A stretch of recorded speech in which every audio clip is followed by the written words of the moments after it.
Hello, friend. I wonder what your week has been carrying. Something loud, maybe. Or something quiet that turned out to be heavier than loud ever is. Whatever it was, I'm glad it led you here, to this small, unhurried corner of the internet we call English for the Heart, where I'm Chloe. And where grammar is only ever the doorway, never the point. Let's not rush into anything. Just arrive first. Feel the chair or the ground beneath you. Notice the weight of your own hands. Let your breath find its own pace, on its own, without counting, without effort.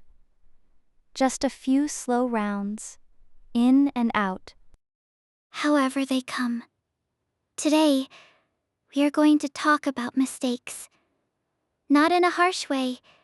Not in a way that makes you feel small or foolish.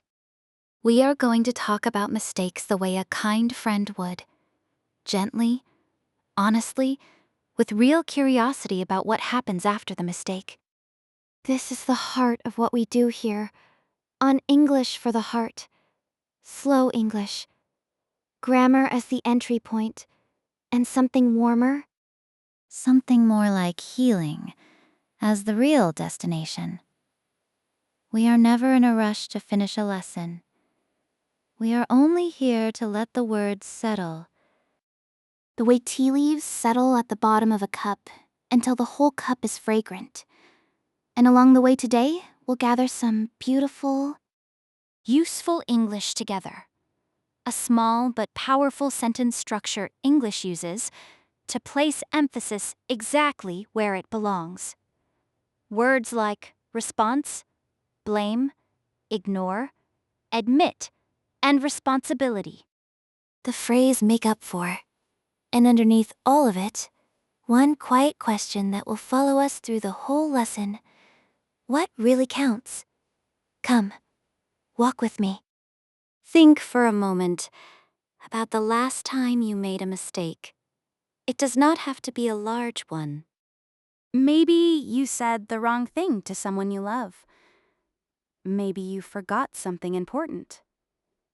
Maybe you tried something new, and it did not go the way you hoped. What did you feel in that first moment? For many of us, the first feeling is heat. A small, fast heat that rises in the chest and the face.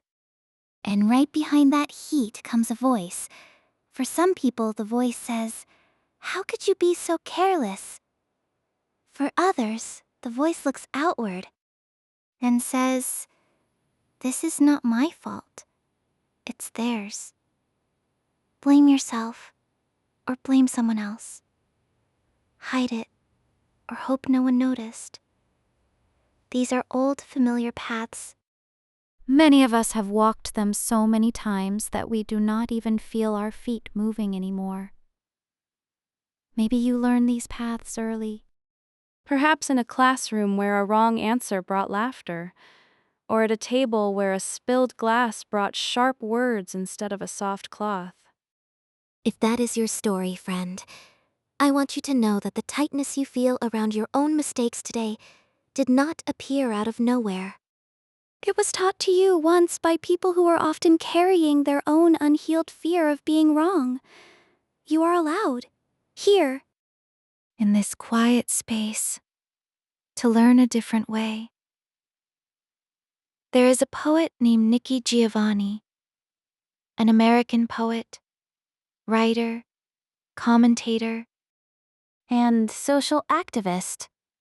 And she wrote something I want to give to you now, slowly, so it can settle in. She wrote, "Mistakes are a fact of life. It's the response to the error that counts." Read that again with me, in your mind. Mistakes are a fact of life. Not a shame, not a scandal. A fact. As ordinary as rain, as ordinary as a season changing.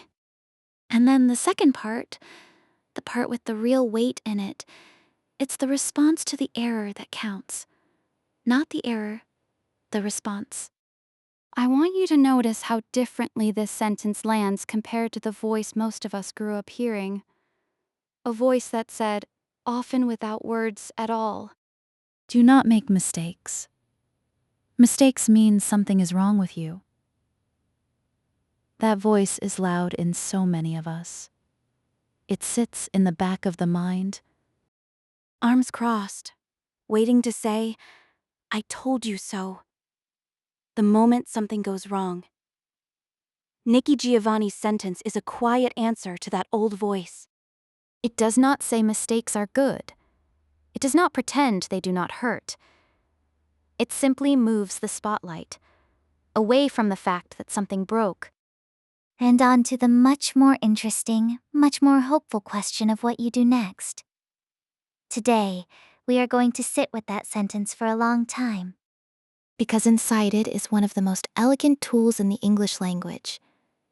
And inside it is also, I think, a doorway to a gentler way of living. Let's look closely at Nikki Giovanni's sentence, because it is doing something very specific in English. It's the response to the error that counts. If you wanted to say this in the simplest way, you could say, the response to the error counts. That sentence is complete. It is correct. It is fine. But it is quiet. It does not point at anything. It just states a fact. The way you might say, the sky is blue. Now listen to what happens when we build the sentence Nikki Giovanni actually wrote. It is the response to the error that counts. Do you hear the difference? English has taken the most important piece of the sentence, the response to the error, and it has lifted it up. It has placed it right after the word it and the verb is. Like putting a single object under a bright light on an empty stage. Everything else in the sentence becomes the frame around that light. This structure has a name. Grammar books call it a cleft sentence, or more precisely here, an it-cleft. The word cleft means split. Because we are splitting one plain sentence into two parts, a spotlight part and a supporting part. The pattern looks like this. It plus is was, the thing we want to emphasize, plus that who plus the rest of the sentence. Let's practice with a few examples, slowly. Plain sentence. Sarah broke the vase. Emphasized, it was Sarah who broke the vase. Now we are pointing directly at Sarah. Maybe someone else was being blamed. And we need to correct that. Plain sentence. I love you for your kindness. Emphasized, it is your kindness that I love. Now, the kindness itself is standing in the light, not just mentioned in passing. Plain sentence. The response to the error counts. Emphasized. It's the response to the error that counts. And here, Nikki Giovanni is telling us, without raising her voice, exactly where to look. Not at the mistake, at what comes after it. Let's try a few more. Together, slowly, so your ear begins to catch the rhythm on its own. Plain sentence. My grandmother taught me this recipe. Emphasized, it was my grandmother who taught me this recipe. Now imagine someone in the kitchen asked, "Who taught you to make this?" This sentence answers that exact question with the right word standing in the light. Plain sentence. Small. Kind words comfort people the most. Emphasized, it is small. Kind words that comfort people the most. Not grand speeches, not perfect advice. Notice how the it-cleft can even set up a quiet contrast, gently pushing aside the grand speeches, so the small kind words can stand alone in the light. One small note on the grammar itself, so nothing here feels fuzzy. The verb after it is or was. Always agrees with it. A singular subject, no matter how many things you are emphasizing afterward. So we say, it is the response. That counts, not it are. And when the emphasized part is a person acting as the subject of the following clause, we often use who instead of that. It was my grandmother who taught me, though many speakers use that here as well, and both are accepted. These are small, steady rules. The kind that become automatic once your ear has heard them enough times. This is a small structure, friend, but it carries so much emotional weight. What stone? Why wars? Because in English, just like in life, where we place our attention matters. When you rebuild a sentence with an it-cleft, you are making a quiet, deliberate choice about what deserves the light. Now let's bring in the rest of the passage from our lesson today, because it walks us sentence by sentence. Through exactly this idea, what do you do when you make a mistake? Blame yourself? Blame someone else? Here is our first word to hold gently in our hands. Blame. To blame someone is a verb. It means to believe or to say that a person or a thing is responsible for something bad, but should spread by foresee and to turrets. That they caused it. When we blame, we are pointing a finger. Sometimes the finger points outward at someone else. Sometimes, and this can be just as heavy, the finger points inward at ourselves. It's easy to blame others when we are afraid to look closely at ourselves. Notice how the word works. Blame is something we place on a person, like setting a weight down on their shoulders. Think of an ordinary Tuesday morning. A pot of coffee spills across the counter. One person in the kitchen says, "You always leave the pot too close to the edge." Another says, "No, you bumped the table." Do you feel it, friend?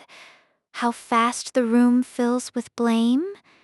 And how little that blame actually cleans the counter.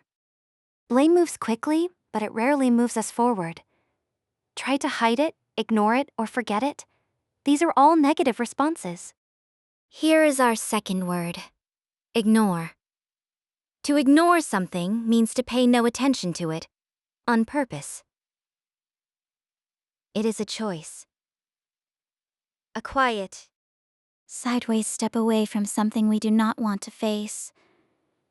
You can ignore a small crack in a cup for a while, but the crack does not disappear just because you looked away.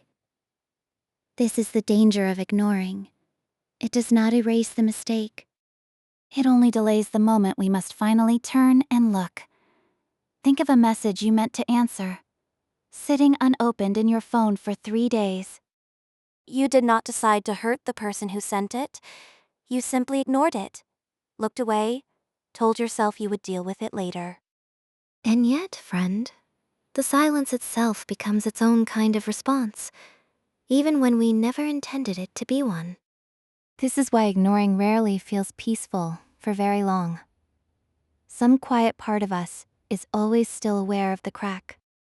And then there is our word of the day, quietly waiting in the very first sentence of the passage. Response. A response is a noun. It is your reply or your reaction to something that has happened, something that was said or done. Her response to the bad news was calm and kind, even though her heart was breaking quietly underneath. Blame. Ignore. Response. 3 words, 3 doors. 2 of the doors. Blame and ignore. Lead back into the same small room again and again. But response.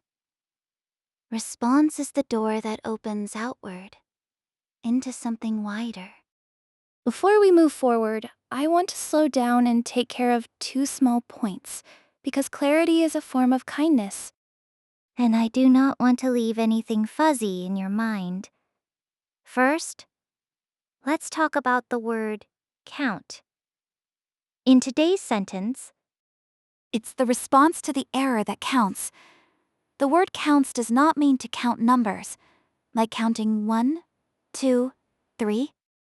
If it meant that, the sentence would be strange. The response to the error does the number counting? That makes no sense. Here. Count means to matter, to be important. So the response counts means the response matters. English is a language full of small, ordinary words that carry more than one meaning, and count is a wonderful example. Depending on the sentence around it, count can mean tallying numbers, or it can mean holding real importance.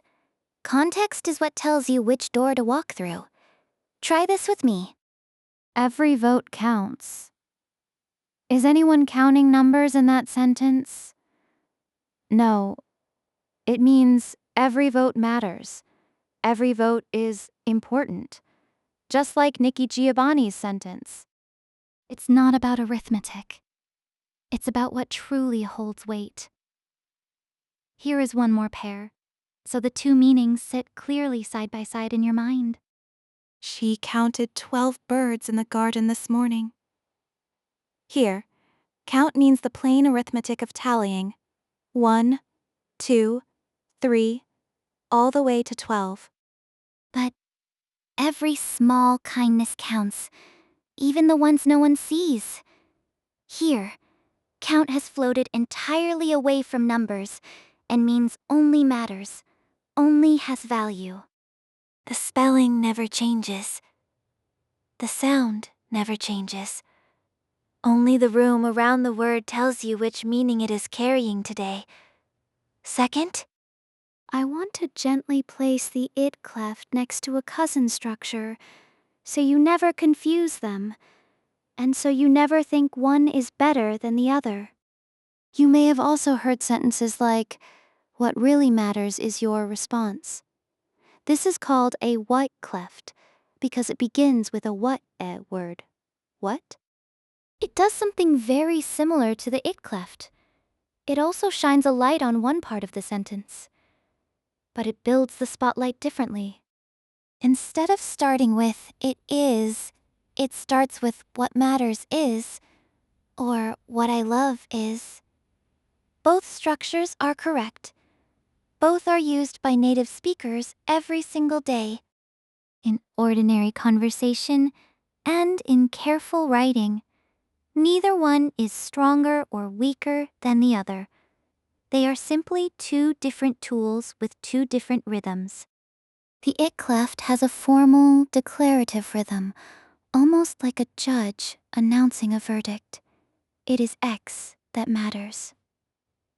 The Way-Cleft has a more open, exploratory rhythm, like someone thinking aloud and arriving at a discovery.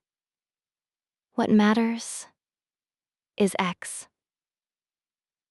Nikki Giovanni chose the It-Cleft.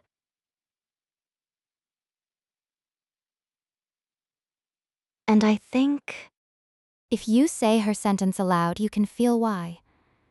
It's the response to the error that counts. There is something firm about it. Something settled, like a hand placed calmly on a table. Not a question, not a wandering thought. A quiet, complete statement. Say it with me now, slowly. It's the response to the error that counts. One more time, and let the rhythm land in your body. Not just your mind. It's the response to the error that counts. Now, if you would like a small private exercise, here is one. Take a plain sentence from your own life. Something simple like, I forgot to call my mother back. Try rebuilding it as an It-Cleft, placing the light wherever feels most true right now. It was calling her back that I forgot, emphasizing the action you missed. Or, if the important part is different, it was my mother who I forgot to call, emphasizing the person. There is no single correct answer. The It-Cleft simply asks you, of everything in this sentence, what deserves the light right now? That question, in grammar and in life, is always worth asking slowly. I want to tell you about an old craft from Japan called Kintsugi. When a bowl or a cup breaks, When it falls from a hand, or slips from a shelf and shatters into pieces, the instinct of most people is to throw it away. A broken thing looks like a failed thing. A broken thing looks like something that has reached its end. But the Kintsugi artist does something different. They gather the broken pieces, everyone they can find, and they mix a lacquer, a resin, and they blend it with real gold dust. Then, slowly, patiently, they rejoin the pieces, not to hide the break, but to trace it. The crack does not disappear under the gold. The crack becomes the gold. When the bowl is finished, you can see exactly where it broke. The break is not hidden in shame. It is illuminated. It becomes, in a strange and beautiful way, the most beautiful part of the bowl. I think about this often when I think about mistakes. Because here is what our passage tells us, in its plainest words. Mistakes are a fact of life. Not a scandal, not a moral failing.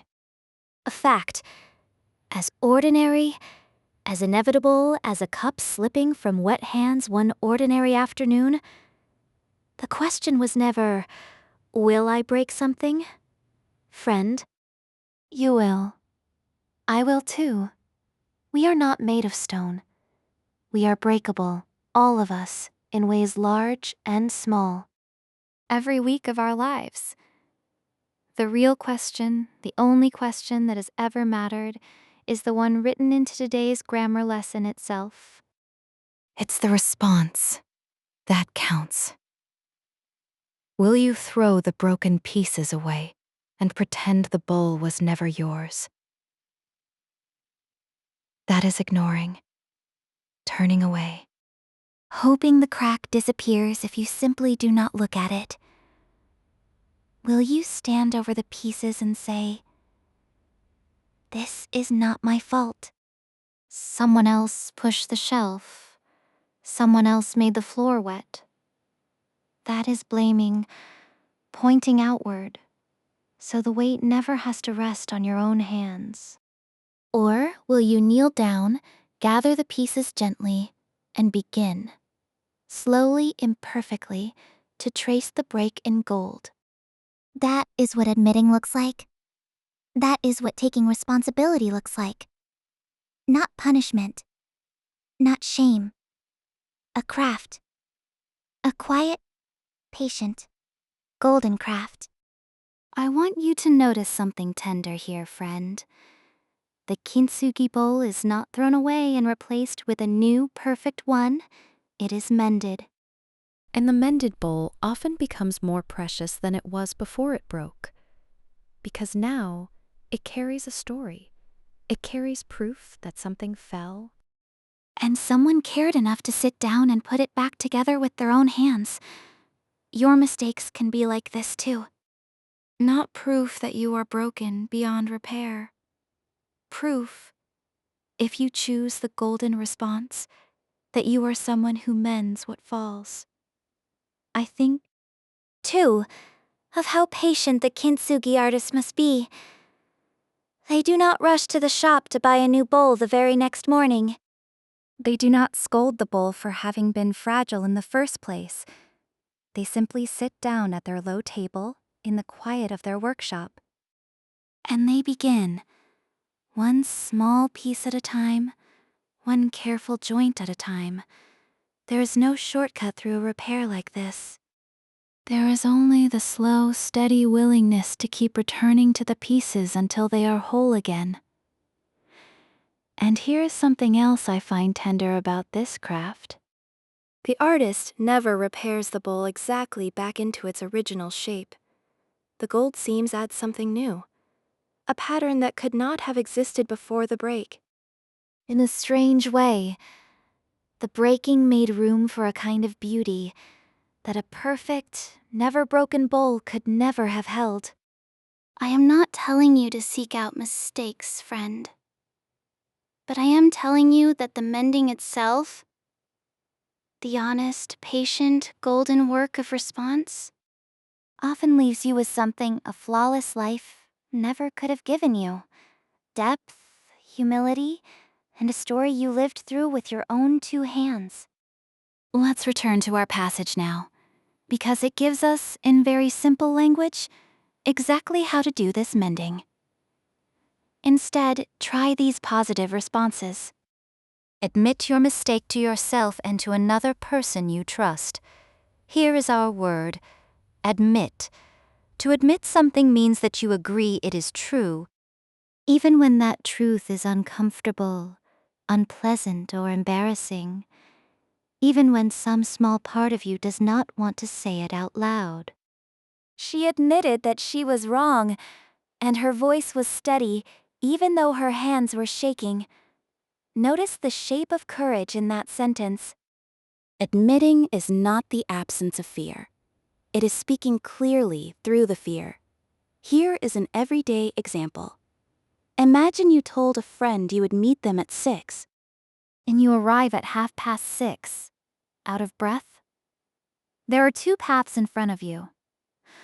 One path says, "Traffic was terrible. There was nothing I could do." True, perhaps, but offered quickly, almost as a shield. The other path says, "I left later than I should have. I'm sorry I kept you waiting." That second sentence is small, but it is admitting. And friend, almost every time, it is the sentence that actually repairs the moment, because it does not ask the other person to manage your excuse. It simply tells the truth and makes room for their feelings too. Notice too exactly who the passage asks you to admit your mistake to yourself and to another person you trust. Not to everyone, not to strangers, not to critics, not to a crowd that will use your mistake against you. To yourself first, because if you cannot be honest in the quiet room of your own mind, no outward apology will mean very much. And then, to one trusted person, someone who has earned the right to see you clearly, cracks and all. If your mistake hurts someone else, Do what you can to make up for it. Here, friend, is a phrase I want to place carefully in your hands. Make up for. This is a phrasal verb. Two small words that together mean something specific, to compensate for something, to balance out a loss or a harm. Now, I have to be honest with you about something. The words make up by themselves are wonderfully, maddeningly flexible in English, depending on what follows them. Make up can mean to invent a story, she made up an excuse, to form or constitute something. 10 students make up the class. To reconcile after an argument, they made up after their fight. Or to apply cosmetics, she is putting on makeup. It is a small phrase with many rooms inside it. But when we say make up for, with the word for attached, the meaning narrows and becomes clear. To do something good? To balance the scale? After something has gone wrong, our lesson gives us a lovely example sentence. We hurried on to make up for lost time. Picture that for a moment. Travelers who paused too long at a rest stop, and now they walk a little faster, not out of panic, but out of care. To gently close the gap they created. This is exactly the spirit of making up for a mistake. It is not punishment. It is not groveling. It is simply doing what you can. Sending the message you forgot to send. Showing up early instead of late next time. Saying the kind word you withheld. To close the gap your mistake created. Let's practice a few more sentences with this phrase, so it becomes truly yours. He brought her flowers to make up for missing her birthday. Notice, the flowers do not erase the missed birthday. They are simply a gesture. A small weight placed on the other side of the scale. The team worked through the weekend to make up for the delay. Again. Not perfection, not undoing the delay, only care offered afterward to close the distance. And one more, gentle and quiet. I called my old friend. Just to make up for the years we had let slip by. Notice, friend, that we can even make up for silence. For time itself. Not only for a single sharp action, a phone call after years of distance can be its own small act of golden repair. And one gentle warning, friend, so this phrase never becomes a burden. Making up for something is not about grand gestures or exhausting yourself in guilt. Often, the smallest sincere gesture, a short, honest note, a returned call, a warm cup of tea placed quietly beside someone, is enough. The size of the mistake and the size of the making up do not need to match. What matters is that it is genuine. Take responsibility for your mistake. This is the way to learn and grow.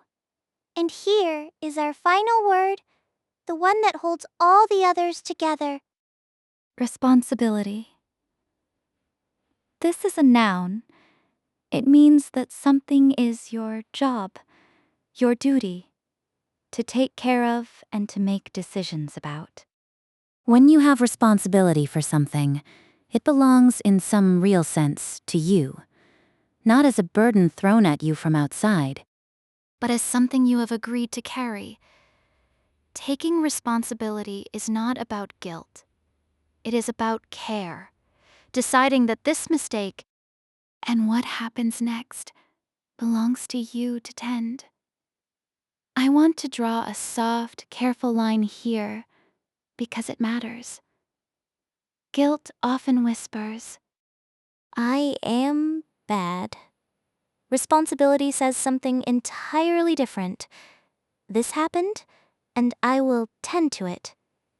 One is a verdict about your worth as a person. The other is simply an honest description of a task in front of you. A task you are capable of doing.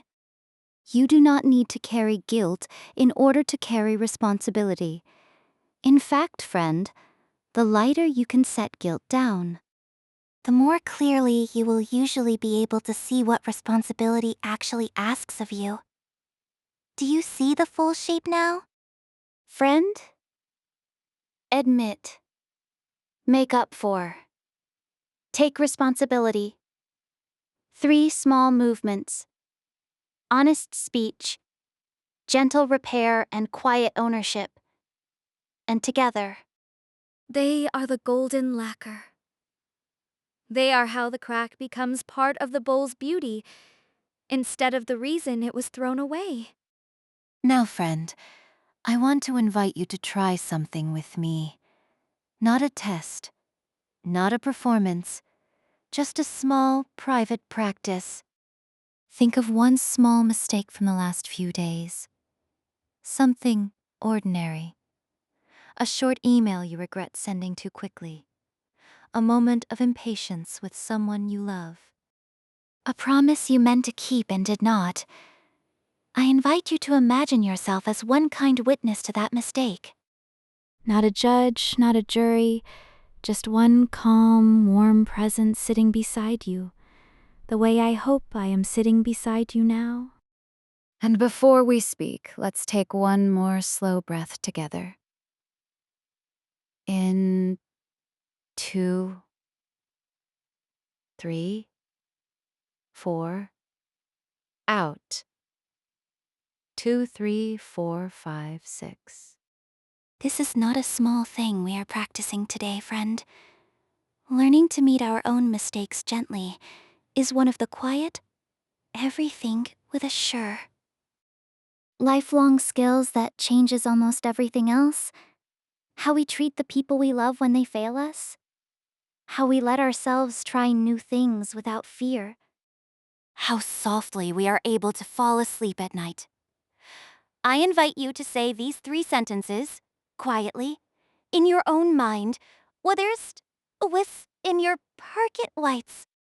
Or even out loud if you are somewhere you can. This was a mistake. Mistakes are a fact of life. I can admit this to myself, honestly. without hiding it. I will find one small way to make up for it, and then I will let it rest.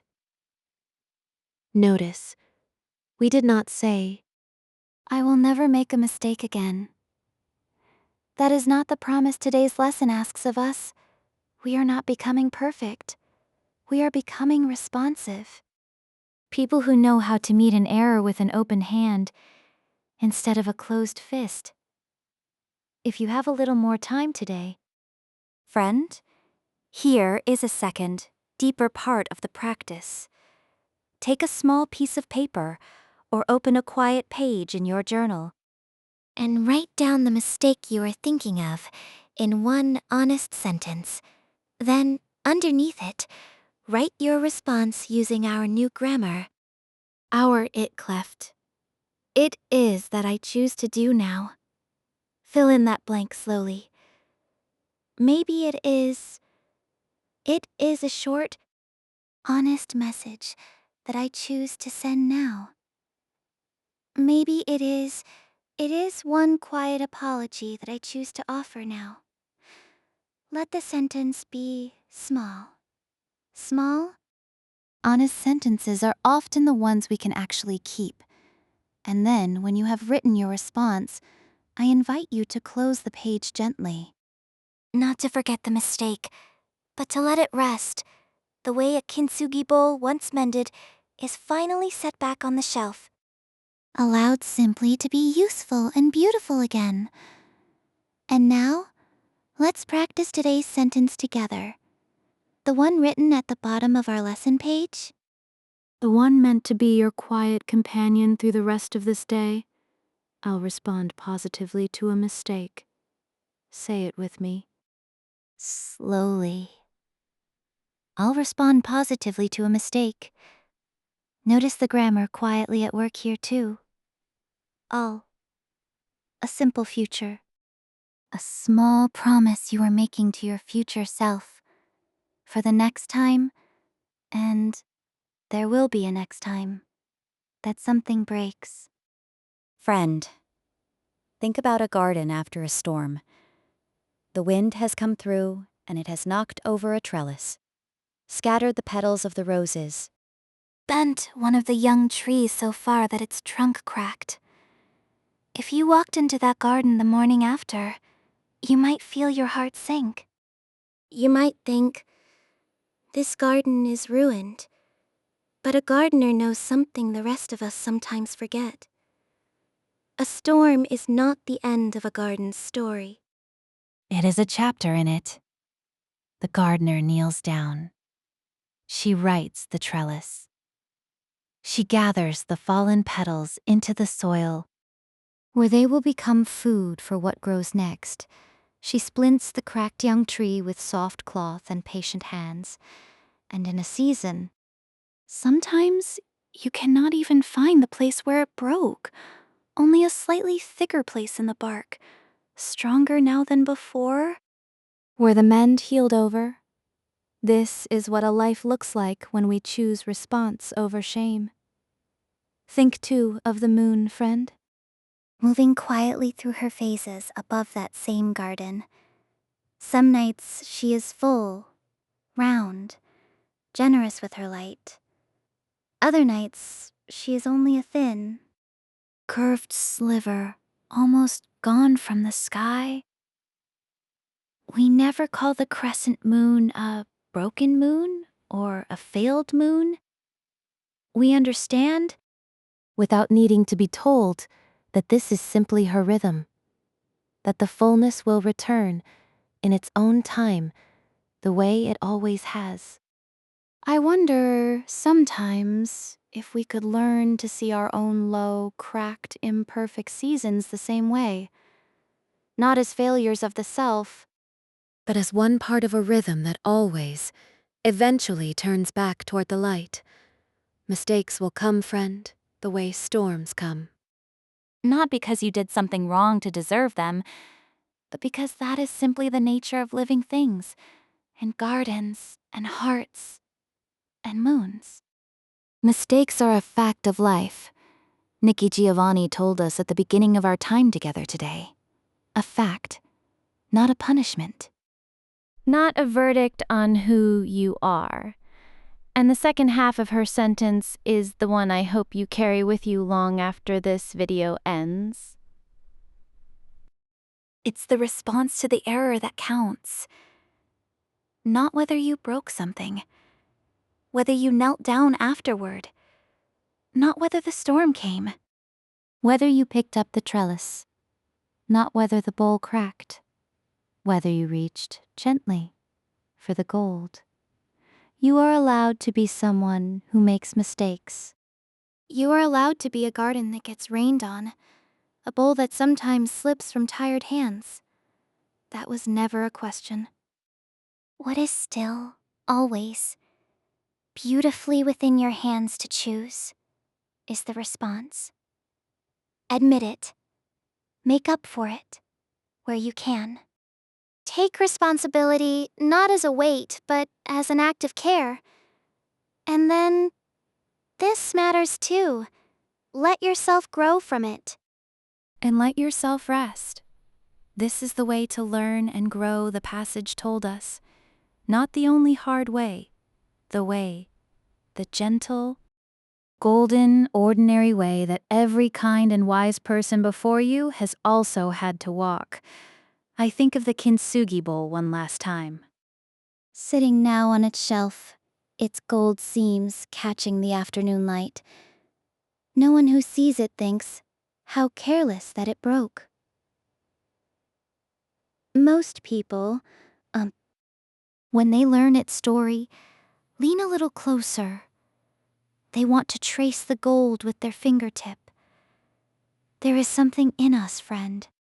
Something old and true that is drawn toward evidence of gentle repair. Not because we love the breaking, but because we recognize somewhere deep down The quiet courage it takes to mend something with your own two hands, and to keep it afterward in a place of honor rather than a place of hiding. May you be that gentle toward yourself. The next time something breaks, may you kneel down beside the pieces, unhurried, unashamed, and begin. Before we close, let's gather everything we walked through today into one small handful easy to carry. We learned the It-Cleft. It is that. English's quiet way of placing one true thing under the light. We learned that count can mean numbers, or it can mean matters. And only the sentence around it tells us which. We learned 5 words to hold gently. Response, blame, ignore, admit, and responsibility. We learned the phrase make up for. And we learned, I hope, that mending is always possible, one small honest gesture at a time. Thank you so much for spending this quiet hour with me today.